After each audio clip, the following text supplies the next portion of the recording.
Alors on prend le cours de la conception de notre alimentation stabilisée. Voilà. Et on repart de ce qu'on avait déjà vu dans la première partie, c'est-à-dire qu'à partir d'une tension d'entrée qu'on avait notée VE, qui est égale à un 10 volts qui ondulait de plus ou moins 0,5 volts, et bien avec ce dispositif résistance plus 2 diodes, on avait réussi à produire une référence de tension, ici VS, qui valait à peu près 1,2 volts, avec une ondulation qui était beaucoup plus faible, puisqu'ici l'ondulation, on avait vu qu'elle était de 6 millivolts crête à crête, donc en fait ça fait plus ou moins 3 millivolts. Voilà. Et dans la suite de cette alimentation, eh bien ce qu'on va voir, c'est comment, à partir de cette référence de tension, produire une tension déjà plus conséquente. Donc l'objectif va être de produire une tension de 6 volts, voilà, stabilisée de 6 volts, à partir de cette référence de tension de 1,2 volts, avec la contrainte que si on veut que cette référence de tension marche parfaitement, il faut que le courant qui soit prélevé ici soit nul ou négligeable. Bon, dans la conception, on avait dit qu'il était nul, voilà, négligeable, sinon il faut le prendre négligeable par rapport aux 8,8 mA qui circulent ici, puisqu'on avait vu, on avait calculé qu'ici le courant c'était à peu près 8,8 mA. Alors pour satisfaire à cette contrainte, donc là on a donc un double objectif, c'est-à-dire il faut amplifier cette tension de 1,2 volts à 6 volts, et il faut que le courant d'entrée de cet ampli soit nul ou négligeable. Voilà, ce qui va nous permettre de faire ça naturellement, c'est l'amplificateur opérationnel, et plus particulièrement un amplificateur non inverseur, puisqu'il présente les deux contraintes ou particularités dont on a besoin. C'est-à-dire, je vous rappelle, donc un amplificateur non inverseur, ça ressemble à ça. On a la tension d'entrée qui rentre directement sur l'entrée plus de l'amplificateur opérationnel, avec un courant ici qui est théoriquement nul, sinon négligeable. Et puis, ensuite, l'idée, c'est qu'on prend la tension de sortie de l'amplificateur opérationnel, ici, on la passe dans un pont diviseur à 2 résistances, comme ça, voilà, et on ramène une fraction donc de la tension de sortie, ici, sur l'entrée moins. Et la tension de sortie, ici, on va appeler ça VS. Alors, celle-là, on avait déjà appelé VS, donc je vais l'appeler VS2, pour ne pas la confondre. Voilà, donc ça va être notre amplificateur opérationnel. Les deux résistances, j'appelle ça R1 et R2. Et qu'est-ce qui manque pour que le tout fonctionne bien? Eh bien, il faut que cet amplificateur opérationnel soit alimenté par un potentiel qui va être plus grand que le potentiel de la tension de sortie. Donc, ce qu'on va faire, on va prendre le 10 volts quasi constant, mais qui ondule quand même pas mal, et bien on va s'en servir pour fournir la tension d'alimentation positive de l'ampli-op.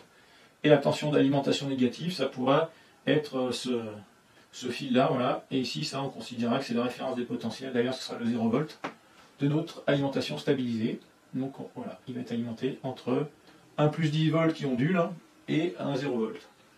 Voilà comment on va alimenter l'amplificateur opérationnel. Ok. Donc là, on sait qu'on veut 6 volts. On peut l'écrire déjà directement en partant de 1,2 volts ici. Et donc, pour terminer la conception, eh bien, il faut choisir les valeurs des résistances ici. Donc, résistance qui constitue, comme j'ai déjà dit, un pont diviseur. Alors, la très mauvaise idée, quand on doit dimensionner un pont diviseur, c'est d'utiliser la formule du pont diviseur. Comme je vous l'ai expliqué au premier semestre, quand on cherche des valeurs de résistance, il vaut mieux bricoler directement avec la loi d'Ohm, la loi des mailles et la loi des nœuds. Et c'est donc ce qu'on va faire ici.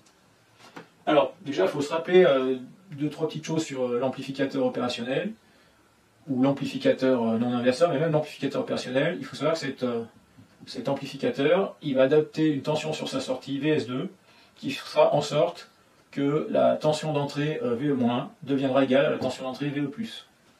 Donc VE+, tension d'entrée, c'est le VS ici qui vaut 1,2 volts, et le VE-, ça sera donc la tension aux bornes de R2.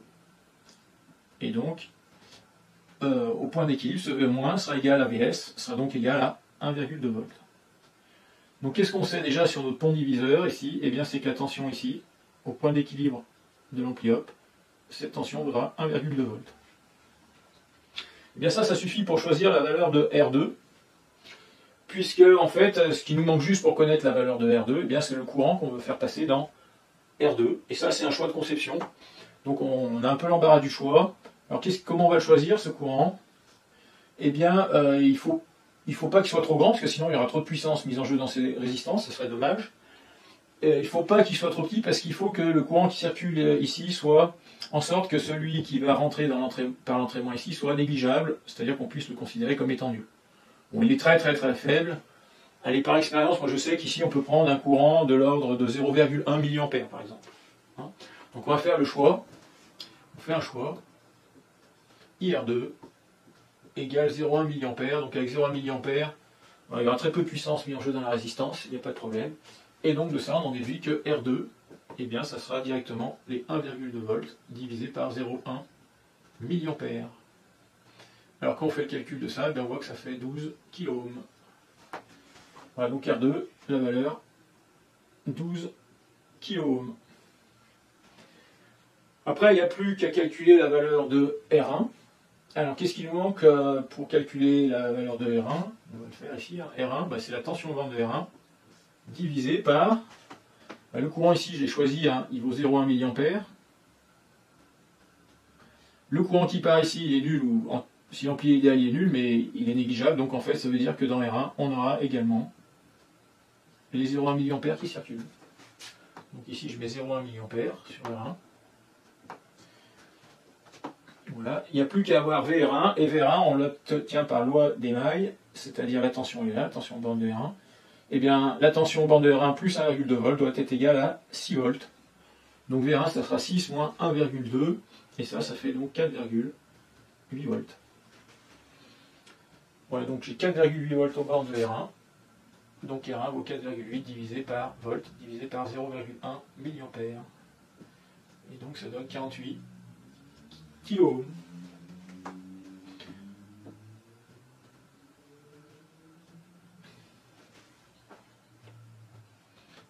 Voilà, on connaît maintenant totalement le circuit ampli-op qu'il faut rajouter pour avoir une tension ici stabilisée de 6 volts, qui va être produite à partir du 10 volts ici, qui ondule. Ok, et à partir de cette référence de tension qu'on a étudiée précédemment.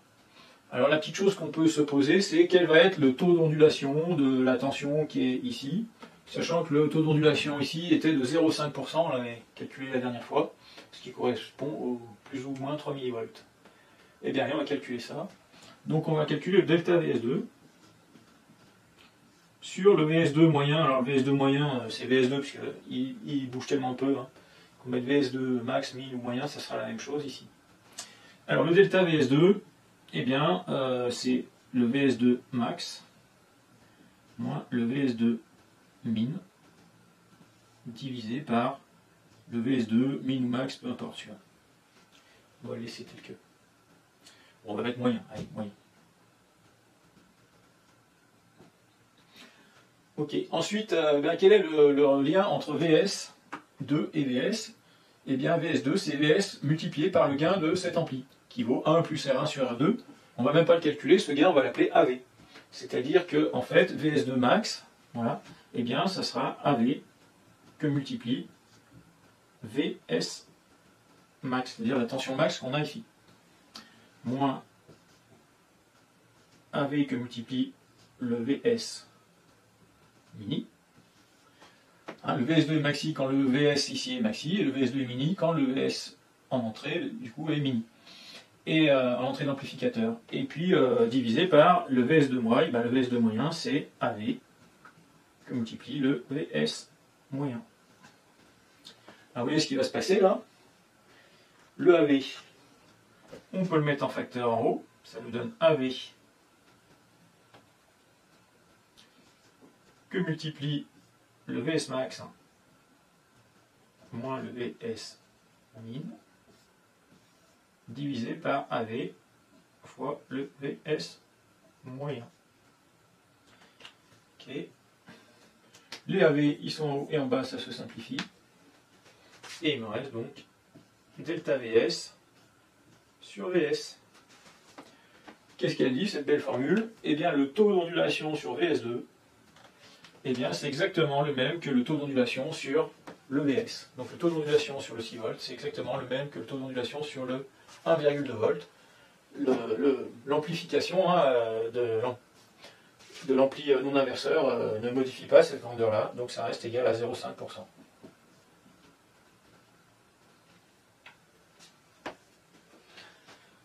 Voilà, donc ici on va avoir du 6 volts, plus ou moins, avec une ondulation crête à crête de 0,5%. Voilà, donc je fais 6 volts, que multiplie 0,5 divisé par 100. Et donc j'obtiens une ondulation de crête à crête de 30 millivolts. Donc ici ça va faire du plus ou moins 15 millivolts.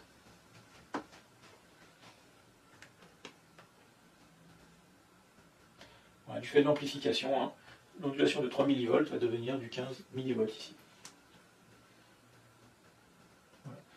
Voilà, et d'ailleurs, effectivement, le gain de l'ampli, on ne l'a pas calculé, mais pour passer de 1,2 volts à 6 volts, il fallait bien multiplier par 5. Hein, donc l'ondulation est également multipliée par 5. Et bien voilà, donc on a terminé la conception de cette alimentation stabilisée. Elle nous produit une tension de sortie de 6 volts à partir d'une référence de tension de 1,2 volts obtenue en faisant passer du courant à travers deux diodes en série. Et donc avec un taux d'ondulation de la tension de sortie de 0,5%. Alors en pratique, dans les vraies alimentations stabilisées, c'est excessivement rare qu'on rencontre ce système-là. On préfère le remplacer par cette référence de tension avec deux diodes. On préfère la remplacer par une référence de tension qui va utiliser une diode Zener. Donc une diode Zener, c'est une diode qui est spécialement conçue pour faire de la référence de tension. Ça va présenter deux avantages. Déjà, on va avoir un taux d'ondulation sensiblement plus faible que celui-là, avec une diode Zener. Et en plus, on aura une tension de référence qui sera beaucoup moins dépendante de la température. Parce que ce que je n'ai pas dit ici, c'est que la tension de 0,6 volts qu'on a au bord d'une diode à l'état passant, eh bien, c'est une tension qui décroît avec la température, avec une vitesse de décroissance qui est de 2 millivolts par degré Celsius. Donc on écrit que la dérive thermique c'est de moins 2 millivolts par degré Celsius. Alors ça peut sembler pas grand chose les moins 2 millivolts, mais déjà si on met les deux diodes en série ça fait moins 4 millivolts par degré Celsius. Et puis la température ambiante dans laquelle la ligne peut fonctionner, eh bien elle peut fluctuer, je sais pas moi, mettons de 0 degré jusqu'à 30 ou 35 degrés. 40 degrés même si la ligne chauffe bien. Et ça fait quand même 40 degrés de variation de température. Si on fait 40 degrés fois 20 millivolts, ça fait 80 millivolts de dérive de tension. Avec les deux diodes en série, ça fait le double, 160 millivolts. Donc ça ferait une dérive de tension de 160 millivolts, c'est-à-dire 0,16 volts sur 1,2 volts. Voilà ce qui commence à faire pas loin de 20% de dérive de la tension de référence, ce qui est un peu problématique. Hein. C'est-à-dire qu'ici on se retrouverait quasiment avec 4 volts quand la ligne aurait bien chauffé par exemple, au lieu de 6. Voilà, donc ça c'est un peu embêtant, et c'est pour ça qu'on va préférer les diodes Zener qui sont étudiées pour avoir des dérives en température beaucoup plus faibles. Alors c'est quoi une diode Zener? Donc on va reconcevoir cette alim, on va la reconcevoir avec une diode Zener. Alors une diode Zener, comment ça se représente? Alors c'est une diode, donc en fait on va faire un symbole de diode, et c'est une diode qui est traversée par un courant en inverse. Alors vous allez me dire c'est pas possible, puisqu'une diode, comme ça, si je la mets en inverse, eh bien normalement le courant ne passe pas. Voilà. Sauf si cette diode a été spécialement conçue pour tenir très peu de tension inverse. Et c'est le cas des diodes Zener. Les diodes Zener, quand elles tiennent très peu de tension inverse, alors quand on va faire une diode Zener, on ajoute des petites barres comme ça sur le symbole, c'est-à-dire que c'est une diode Zener. Et si on a une diode Zener, comme on va prendre ici de 5 volts, eh bien ça veut dire que quand la tension en inverse atteint 5 volts, c'est-à-dire qu'on a 5 volts de potentiel supérieur ici par rapport à ici, eh bien la diode se remet à conduire en inverse. Voilà, elle se laisse transpercer par le courant, et la différence de potentiel ou de pression qui est trop importante, elle n'arrive plus à retenir le courant. Voilà, alors ça serait, pour une diode classique, 5 volts, ça serait un peu catastrophique, mais pour une diode Zener, c'est l'effet recherché. Pourquoi? Parce que du coup, quand on va polariser la diode Zener ici, avec la résistance, mettons de 1 kΩ, hein, comme on a fait ici, eh bien, la tension ici de référence, elle sera égale à 5 volts. Elle sera égale à la tension Zener. On appelle ça la tension Zener. Voilà. Le courant ici ne sera plus de 8,8 mA. On va calculer, hein, en fait, le courant ici, s'il y a 5 volts là et qu'il y a 10 volts à l'entrée, eh bien ici, on a à peu près, ça ondule un peu, mais on a à peu près 5 volts. Voilà, 5 volts, et donc le courant ici, ça sera 5 volts divisé par 1000 ohms, et ça va nous faire à peu près du 5 mA. Voilà. Alors, pour le moment, on ne va pas trop se soucier de la référence de tension. On va déjà recalculer les résistances ici, mais sachant que la référence de tension, cette fois, est à 5 volts. Alors, on va faire ça. Donc si la référence de tension est à 5 volts, donc le VE- sera à l'équilibre, le VE- rejoint le VE+. Donc ça veut dire qu'ici, on n'aura plus 1,2 mais 5 volts. Voilà, en fait, toutes les tensions sont modifiées. Hein. Donc là, on va mettre, donc on aura ici 5 volts, donc ici 5 volts. Et donc, on va toujours prendre le même courant de 0,1 mA, et donc R1, ça sera 5 volts sur 0,1 mA, ce qui nous fait du 50 kΩ. Voilà, donc ça change la valeur des résistances. Donc ici, je mets 50 kΩ. Voilà. Et puis, au bord de cette résistance, si je veux 6 volts en sortie, hein, on va laisser tomber ça pour le moment. Si je veux 6 volts en sortie, si j'ai 5 volts ici, c'est-à-dire qu'ici j'aurai 1 volt. Et bien donc R1, ça sera VR1 qui vaut désormais 1 volt. 1 volt sur 0,1 mA, bien en fait, R1 cette fois vaudra 10 kΩ. Donc voilà, déjà, comme la référence de tension change, eh bien, il faut changer les valeurs des résistances. Il faut beaucoup moins amplifier pour passer de 5 volts à 6 volts que pour passer tout à l'heure de 1,2 volts à 6 volts. Voilà. Alors ensuite, on va s'attaquer au taux d'ondulation. On va voir si on arrive à faire mieux que 0,5%. Alors, pour calculer le taux d'ondulation, eh bien, on va avoir besoin du schéma équivalent de la diode Zener quand elle est traversée par un courant inverse qui vaut en moyenne 5 mA. Alors, vous me faites confiance, regardez un peu dans les documentations de diode Zener, on donne le schéma équivalent.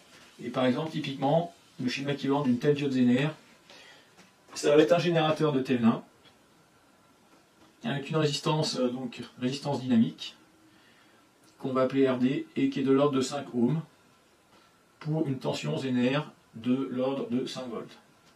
Voilà. Ok, et donc 5 ohms, ça fait à peu près comme les deux diodes qu'on avait avant, puisque avant on avait les deux résistances en série, c'était 6 ohms. Bon. On va voir quand même que ça va faire un meilleur taux d'ondulation, ça. Alors comment on fait le calcul? Eh bien, on va prendre la méthode rapide, hein, parmi les deux qu'on avait vues précédemment, pour calculer VS notamment. Et on va prendre la méthode de Millman, c'est-à-dire que VS, on va dire que c'est la moyenne du VE, avec le coefficient qui vaut 1 sur R. Donc R, c'est cette résistance-là. Hein. Voilà. Plus le 5 volts que multiplie la résistance qui va avec l'inverse de la résistance, pardon, le coefficient dans la moyenne c'est 1 sur RD, voilà, qui vaut 5 ohms. Donc pour le moment je laisse les lettres, divisé par la somme des coefficients 1 sur R plus 1 sur RD. Ensuite, pour améliorer l'écriture, on avait tout multiplié par R fois RD, c'est pour éliminer les traits de fraction secondaires. Donc là, je le fais un peu plus rapidement que la dernière fois. Donc ça nous donne VE que multiplie RD sur R plus RD, plus le 5 volts que multiplie, et cette fois, quand je multiplie par RD, ça fait R sur R plus RD. Ok, allez, on remplace par les valeurs numériques, ça nous donne VS égale VE que multiplie 5 sur R plus RD, bien cette fois ça fait 1005, plus le 5 volts que multiplie le R, on a dit que c'était 1000, et R plus RD c'est 1005. Voilà, alors là j'ai très envie de faire l'approximation 1000 égale 1005 là en dessous. Voilà, ça ne change pas grand chose, hein, pour le résultat on va le faire. Voilà, comme ça simplifie un peu les calculs. Donc ça va nous faire 5 millièmes, c'est-à-dire VE qui multiplie 0,005, on va mettre sensiblement égal. Alors on pourrait faire le calcul rigoureux, mais là ça m'évite de prendre la machine. Et 1000 divisé par 1000, eh bien ça fait 1, donc ça fait plus 5. Donc la tension en fait, VS, c'est 5 volts, plus un petit supplément qui dépend de la valeur de VE. Voilà, et qui est de 5 millivolts, qui ajoute 5 millivolts chaque fois que VE va augmenter d'1 volt. C'est-à-dire que de tout ça, on va en déduire quoi? Eh bien, on en déduit que dVE, c'est égal, dVS, pardon. Eh bien, c'est dVE que multiplie 0,005 0,5 assez directement, puisque la variation de la constante, hein, c'est 0. Enfin, je sais pas si... Allez, je vais en faire... comme j'avais fait la dernière fois, j'avais dit on fait la différentielle de 0,005 fois VE, plus 5 volts. Voilà, donc la variation d'une somme, c'est la somme des variations, mais la variation du 5, comme il est constant, c'est 0. Et la variation du VE fois 0,05, eh bien c'est 0,05 qui multiplie la variation de VE. Donc ça nous fait 0,05 qui multiplie des VE. Et donc, eh bien comme la variation de VE, c'est du plus ou moins 0,5, c'est-à-dire c'est 1 volt. Hein. En fait, de tout ça, on va en déduire que delta VS, c'est 0,005 qui multiplie l'ondulation crête à crête de VE, qui vaut 1 volt. Donc ça fait 0,005 volts égale 5 millivolts.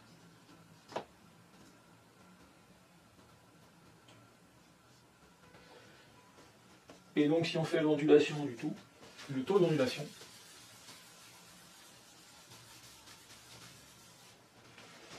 eh bien le taux d'ondulation, ça sera donc 5 millivolts. Donc le taux d'ondulation, c'est delta Vs sur Vs, c'est donc 5 millivolts sur 5 volts. C'est donc 1 millième, c'est-à-dire 0,01. Et donc ça fait 0,1%. Voilà, donc avec la diode Zener, on obtient un taux d'ondulation qui n'est plus de 0,5%, mais de 0,1%. Il a encore été divisé par 5 par rapport à la dernière fois. Et donc là, ça veut dire concrètement qu'on va faire du 5 volts plus ou moins à 2,5 millivolts. Voilà. Et en sortie, eh bien, on aura un taux d'ondulation qui sera toujours de 0,1% comme la dernière fois. Et donc 0,1%, ça veut dire que l'ondulation crête à crête sera de 6 millivolts ici. Et 6 millivolts, eh bien, ça veut dire que ce sera plus ou moins 3 millivolts au lieu de 15 millivolts la dernière fois.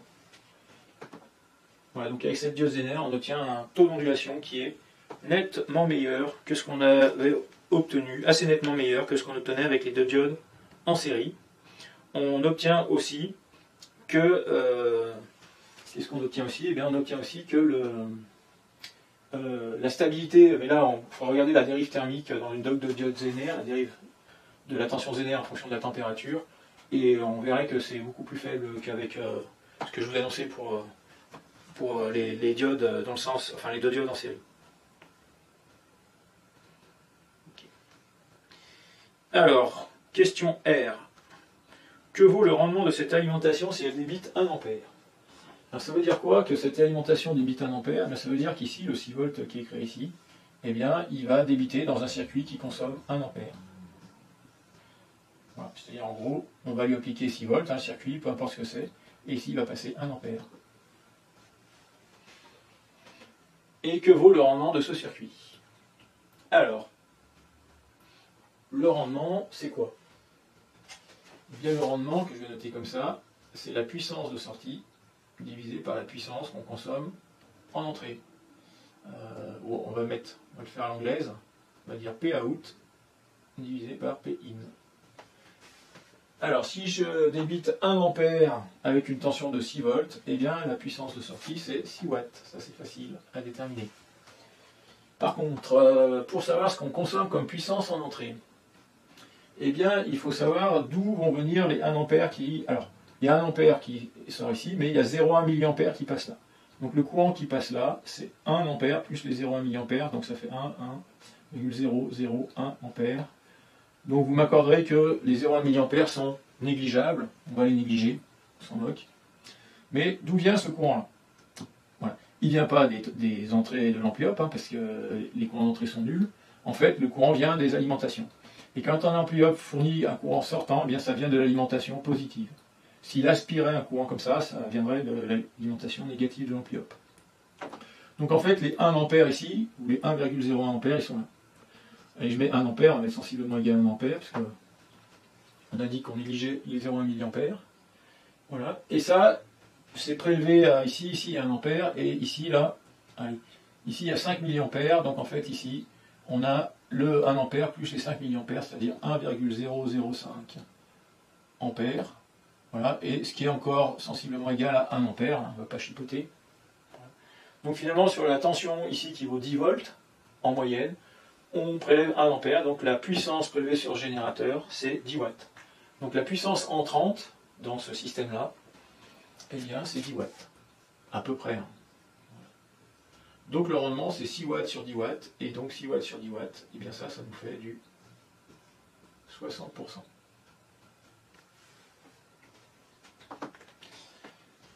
Le rendement de 60%, c'est pas énorme, mais c'est toujours le cas avec ce type d'alimentation, on n'a jamais des rendements extraordinaires, parce que de toute façon, on est obligé de produire ici en sortie une tension qui est nécessairement inférieure à la plus basse des tensions qu'on peut avoir sur l'entrée.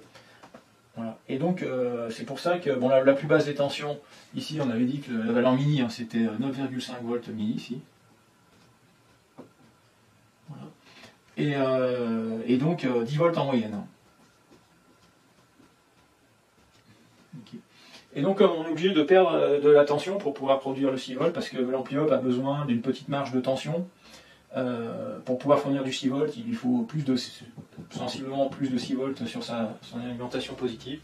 Et bien forcément, le rendement ne pourra pas être de 100%. Voilà. Alors avec si on a voulu améliorer le rendement, avec une tension mini à 9,5 volts, on pourrait se payer le luxe de faire une tension en sortie qui puisse monter jusqu'à 8 volts à peu près, hein, quelque chose comme ça.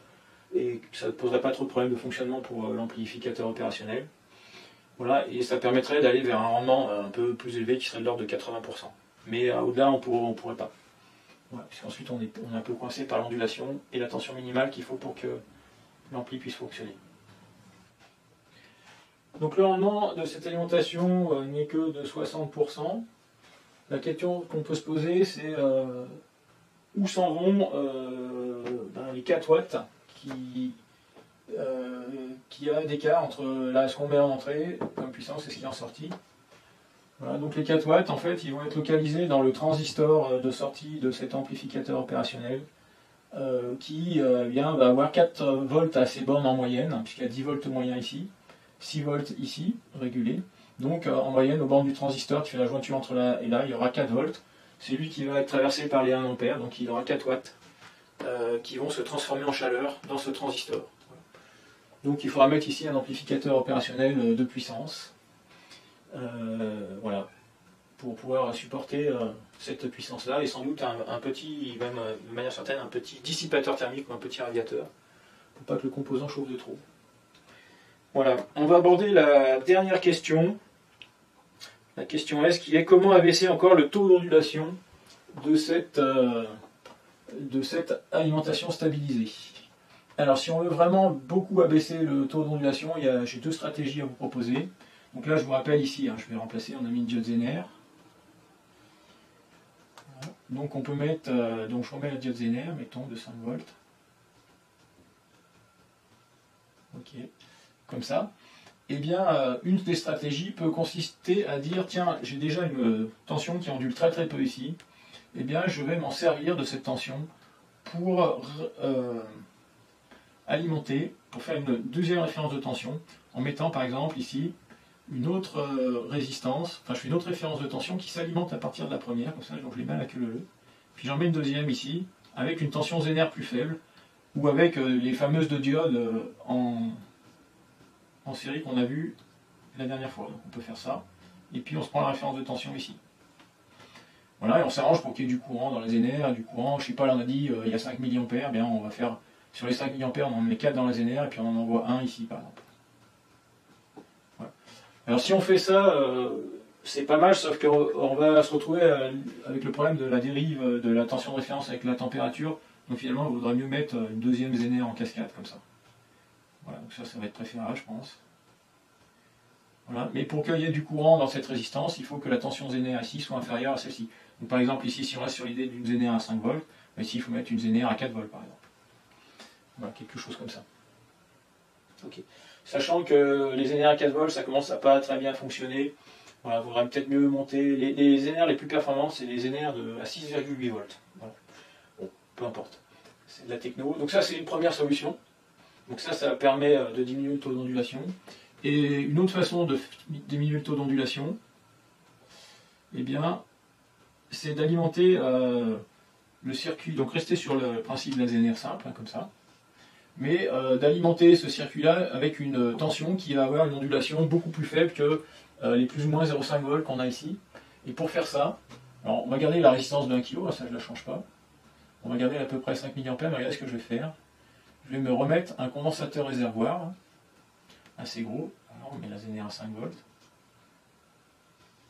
Donc je me remets un condensateur réservoir, polarisé. Donc ça me coûte un condensateur quand même. Et ce condensateur, je vais l'alimenter à travers une diode.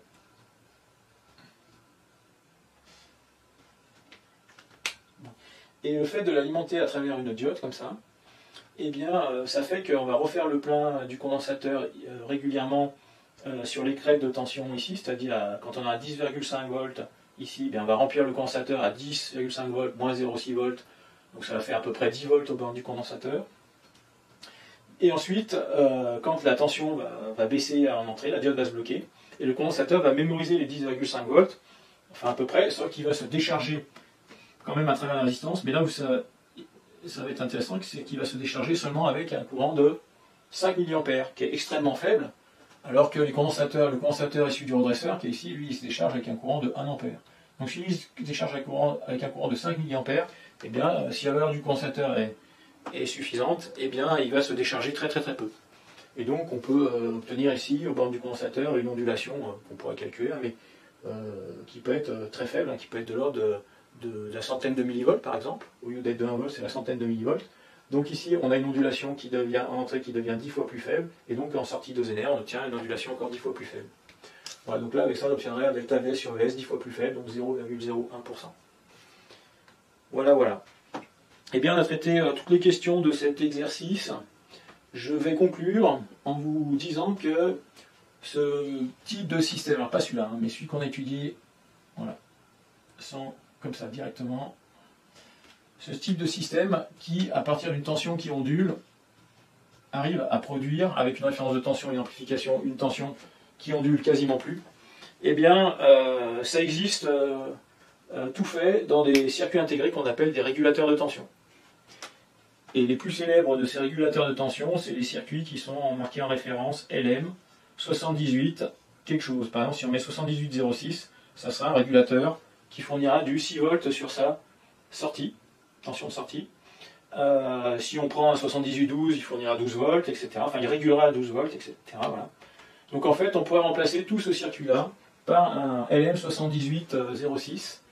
Voilà. Si on épluche la doc de ce 7806, eh bien on verra que pour pouvoir garantir 6 volts en sortie, il faut que la tension d'alimentation ici soit supérieure à 6 volts d'au moins 2 volts à peu près. Voilà. Donc il faudrait qu'au creux du creux ici, l'ondulation, il n'y ait pas plus bas que 8 volts, typiquement. Bon là, donc ça marcherait ici, puisqu'on a même un peu de marge, on aurait, puisqu'au plus bas du bas on a 9,5 volts. Voilà, ces circuits-là, il y en a des plus ou moins costauds, ils peuvent fournir plus ou moins de courant, ils sont montés sur des boîtiers en plastique comme ça, qui sont suffisamment gros comme ça, et voilà, qui ressemblent à ça. Et puis ici, il y a une partie métallique avec un trou. Et ça, c'est pour le fixer éventuellement sur un dissipateur thermique. Le composant a 3 pattes. Il y a le plus d'alimentation, la sortie, et une patte pour le 0 ici, ce qu'on appelle la référence de tension. Quand on épluche la doc de ces composants, donc on voit tout un tas d'informations, et on voit surtout une grandeur qui s'appelle le taux de réjection de l'ondulation. C'est-à-dire... le taux de réjection, c'est par quel coefficient, enfin ça permet de calculer la quantité d'ondulation qu'on aura en sortie en fonction de l'ondulation qui est en entrée. Et en fait, c'est un nombre assez grand, qui est le nombre par lequel on divise l'ondulation en entrée pour obtenir l'ondulation en sortie. Là, typiquement, si je prends le cas du circuit qui est ici, là, qu'on a fait, il a un taux de réjection. Donc taux de réjection.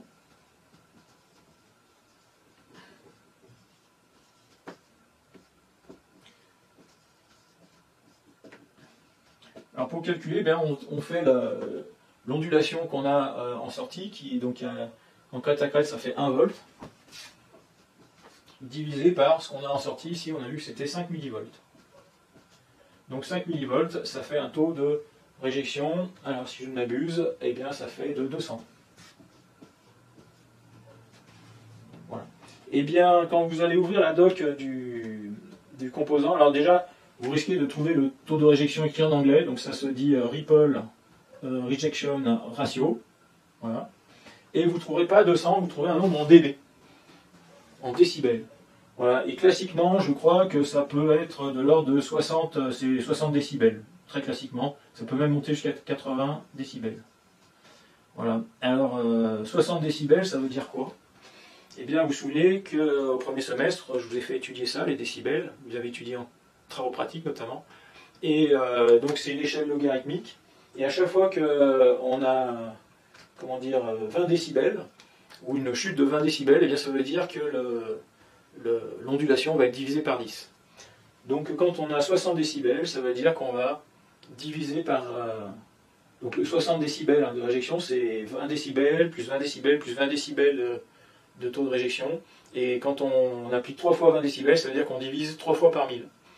Et ça veut dire que le taux de réjection sera égal à 1 sur, sera de 1000, c'est-à-dire que ça veut dire que le delta V, ici, le VS2, Talim, sur le delta VE, eh bien, c'est ça, il sera égal, ah non, c'est l'inverse, c'est le delta VE. Non, on va pas l'écrire comme ça. Je ne vais pas l'écrire comme ça. Ça veut dire que le delta VS2, ça sera égal à delta VE divisé par 1000. Et nous, quand on a un taux de réjection de 200, alors je vous le fais aussi en décibels, hein, déjà quand on fait un fois 100, donc ça c'est égal à fois 100, donc c'est égal à fois 10, fois 10, fois 2. Ouais. Et bien, quand on traduit ça en décibels, le fois 10 ça fait plus 20 décibels, le fois 10 ça fait encore plus 20 décibels, et le fois 2, je ne sais pas si vous vous souvenez, mais ça c'est plus 3 décibels. Ouais. Donc en fait, le taux de réjection de ce circuit-là, eh bien, ça va être 20 plus 20 plus 3, ça fait 43 décibels. Voilà. Ce qui est moins performant évidemment que ce qu'on obtient avec le régulateur intégré.